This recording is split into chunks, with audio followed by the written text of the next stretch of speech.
दोस्तों नमस्कार, मैं हूं डॉक्टर प्रदीप प्रसन्न। आप सबका वेलकम है मेरे चैनल हिंदी की बिंदी पर। आइए आज कुछ नई बात सीखते हैं नए टॉपिक के साथ में।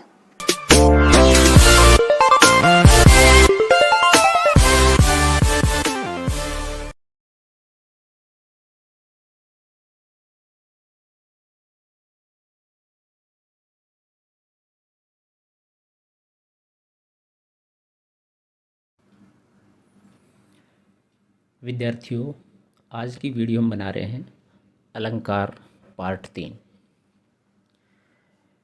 अलंकार अकादमिक परीक्षाओं के साथ साथ प्रतियोगी परीक्षाओं में आने वाला एक महत्वपूर्ण टॉपिक है और काव्य शास्त्र के अंतर्गत इस टॉपिक की बहुत विशेषता है। तो अलंकार के बारे में पहले 2 वीडियो हम बना चुके हैं, तो सिलसिलेवार तरीके से हम सभी अलंकारों की वीडियो हम बना रहे हैं और उदाहरण सहित उनको स्पष्ट तरीके से समझाने का पूरा प्रयास कर रहे हैं। यदि आप अलंकारों को किसी भी रूप से पढ़ना चाहते हैं, समझना चाहते हैं, तो आप हिंदी की बिंदी चैनल को सब्सक्राइब जरूर करें और बेल आइकॉन को जरूर दबाएं ताकि सभी वीडियो आप आसानी से देख सकें और उनका नोटिफिकेशन आप तक पहुंच जाए। तो आइए प्रारंभ करते हैं आज की वीडियो अलंकार 3। यमक और श्लेष अलंकार अर्थ परिभाषा भेद उदाहरण सहित ये हम इस वीडियो में कवर करेंगे। तो सबसे पहले यमक अलंकार। सार्थक होने पर भिन्न अर्थ वाले स्वर व्यंजन समुदाय की क्रमशः आवृत्ति को यमक कहते हैं। साहित्य दर्पणकार विश्वनाथ की परिभाषा है कि सप्त्यर्थे प्रथ गरथाया रु स्वर व्यंजन संहिते क्रमेण तनयो वा वृत्तिरुयमकम विनिगध्यते। दूसरे शब्दों में जिस काव्य में समान शब्द के अलग अलग अर्थों में आवृत्ति हो उसे यमक अलंकार कहते हैं। अर्थात किसी काव्य में, किसी गद्य में या पद्य में जहाँ पर एक ही शब्द 2 बार आए या उससे अधिक बार भी आ जाए, लेकिन उसके अर्थ उतने ही हो जितनी बार वह आए। 2 बार आए तो 2 अलग अर्थ हों, 3 बार आए तो 3 अलग अर्थ हों, तो ऐसी स्थिति में वहाँ पर यमक अलंकार होता है। सामान्यतः 2 बार में ज़्यादा होता है, यमक का मतलब ही 2 होता है, जोड़ा। तो उदाहरण जैसे कि बड़ा प्रसिद्ध उदाहरण है कनक कनक ते सोगुनी मादकता अधिकाय वा खाए बोराय जगवा पाए बोराय। यहाँ कनक शब्द की 2 बार आवृत्ति हुई है और दोनों बार ही उसका अलग अर्थ है, जिसमें एक कनक का अर्थ है धतूरा और दूसरे कनक का अर्थ है स्वर्ण। सोने को पा करके भी लोग पागल हो जाते हैं, अधिक सोना हो जाता है, तो धतूरे को खा करके भी लोग पागल हो जाते हैं। दूसरा उदाहरण है कि जिसकी समानता किसी ने कभी पाई नहीं, पाई के नहीं है अब वही लाल माई के। यहाँ पाई शब्द 2 बार आया है, दोनों की क्रमशः पाना और पैसा 2 भिन्न अर्थ हैं। अतएव एक ही अर्थ, एक ही शब्द को बार बार दोहराकर भिन्न भिन्न अर्थ प्राप्त करना यमक द्वारा ही संभव है। यमक अलंकार वहाँ पर होता है। यमक और लाटानुप्रास में भेद।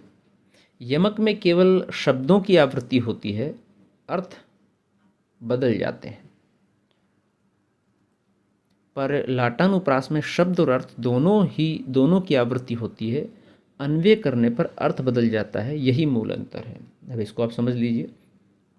यमक में क्या होता है, शब्द नया वही आएगा, अर्थ बदल जाएगा। लेकिन लाटानुप्रास में शब्द और अर्थ दोनों की आवृत्ति होती है, दोनों भिन्न होते हैं। श्लेष अलंकार की बात करते हैं हम। जहाँ एक ही शब्द के अनेक अर्थ निकलते हैं उसे श्लेष अलंकार कहते हैं।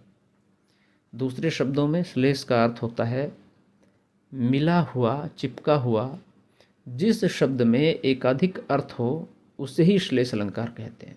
एक से अधिक अर्थ की संभावना जिसमें हो वहाँ श्लेष अलंकार होता है। तो इस अलंकार में ऐसे शब्दों का प्रयोग किया जाता है जिनके एक नहीं वरन अनेक अर्थ हों। इनमें 2 बातें आवश्यक है। एक, शब्द के एक से अधिक अर्थ हों। दूसरी, एक से अधिक अर्थ प्रकरण में अपेक्षित हों, यानी कि जब एक ही शब्द की पुनरावृत्ति हो और उसके अर्थ विशिष्ट रूप से अलग अलग रूप में उसका प्रयोग किया जाए तो वहाँ पर। जैसे उदाहरण, माया महाठगनी हम जानी, तिरगुन फांस लिए कर डोले, बोले मधुरी बानी। यहाँ तिरगुन शब्द में श्लेष की योजना हुई है। इसके दो अर्थ हैं। तिरगुन यानी कि 3 गुण, सत्व रज तम, ये एक अर्थ हो गया। दूसरा अर्थ है कि 3 धागों वाली रस्सी। ये दोनों अर्थ प्रकरण के अनुसार ठीक बैठते हैं। यह महत्वपूर्ण बात यह प्रकरण के अनुसार, यानी कि कई बार क्या होता है, कुछ शब्द ऐसे होते हैं जिसके 1 नहीं, 2 नहीं, 3 नहीं, 4-4, 5-5 अर्थ निकल जाते हैं, लेकिन प्रकरण के अनुसार वो अर्थ उचित नहीं बैठते हों। जैसे कि हम पर्यायवाची की बात करते हैं तो एक शब्द के अनेक पर्यायवाची होते हैं, तो लेकिन उस पर्यायवाची में से कौन सा पर्यायवाची वहाँ प्रकरण के अनुसार उचित है, तो वही अर्थ ज़्यादा सटीक रहेगा। तो इस तरह से प्रकरण के अनुसार जो अर्थ है वो ज़्यादा प्रभावी है। तो क्योंकि इनकी अर्थ संगति महाठगनी माया से बैठाई गई है, इसलिए ये दोनों अर्थ हैं इसमें। दूसरा उदाहरण है, चिर जीवऊ जोरी जुरई, क्यों ने सन्हे गंभीर, को घटिए वृषभानुजा वे हलधर के वीर। यहाँ वृषभानुजा और हलधर श्लिष्ट शब्द हैं जिनसे बिना आवृत्ति के ही भिन्न भिन्न अर्थ निकलते हैं। वृषभानुजा से वृषभानु की बेटी यानी कि राधा, ये एक अर्थ निकलता है, और वृषभ की बहन यानी कि गाय, बैल, वृषभ यानी बैल की बहन गाय।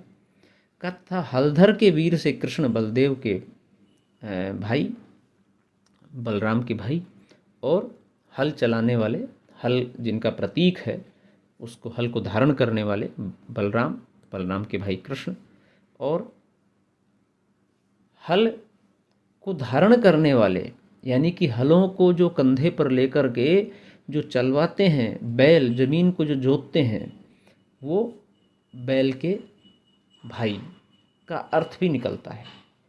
अर्थ और शब्द दोनों पक्षों पर श्लेष के लागू होने के कारण आचार्यों में विवाद है कि इसे शब्दालंकार में रखा जाए या अर्थालंकार में।